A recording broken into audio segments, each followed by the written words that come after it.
हिमालय के ऊंचे पहाड़ों में देवदार के पेड़ों के बीच बसा हुआ था बस्कर का एक खाली हवेली। वो वीरान हवेली अपने अतीत की शान की याद दिलाता था। गांव वाले एक डायन के श्राप के किस्से सुनाते थे। वो कहते थे कि हवेली के मालिक ने एक डायन से प्यार किया और फिर उसे धोखा दे दिया। डायन ने गुस्से में हवेली को श्राप दे दिया। कोई भी उसके पास जाने की हिम्मत नहीं करता था। साल दर साल हवेली धुंध और डर में डूबा रहा। एक दिन रवि नाम का एक जवान आदमी गांव आया। वो एक लेखक था, हमेशा रोमांच और कहानियों की तलाश में। रवि ने भूतिया हवेली के बारे में गांव वालों की बातें सुनी। क्या उनकी कहानियों में कोई सच्चाई हो सकती है? उसने यह पता लगाने का फैसला किया। रवि ने हवेली में रात बिताने का अपना प्लान सबको बताया। गांव वाले डर गए। मत जाओ वहां, उन्होंने विनती की। डायन तुम्हें नुकसान पहुंचाएगी। लेकिन रवि दृढ़ था। उसने एक ताबीज के बारे में सुना था जो बुरी आत्माओं को दूर भगाता है।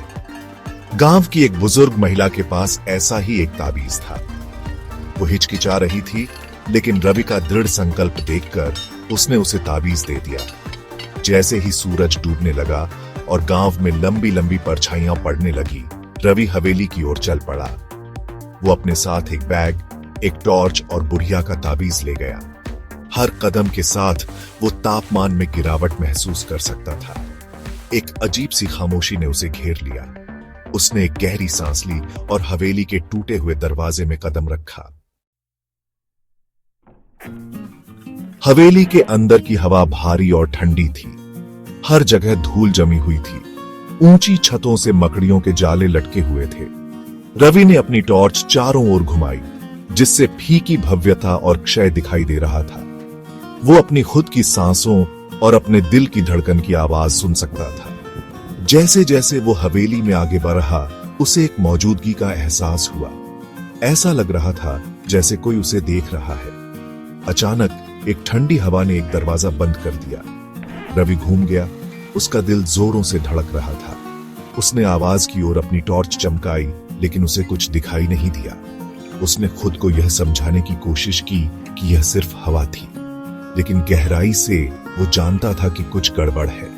उसने ताबीज को कसकर पकड़ लिया, उसके ठंडे स्पर्श से आराम की तलाश में। एक खून जमा देने वाली चीख ने सन्नाटा तोड़ दिया। उसके सामने एक साया उभरा। उसकी आंखें अंधेरे में लाल चमक रही थीं। यह डायन थी। उसके लंबे सफेद बाल उसके चारों ओर लहरा रहे थे और उसकी हंसी हवेली में गूंज रही थी। रवि डर के मारे पागल हो गया था। उसने इतनी भयानक चीज कभी नहीं देखी थी।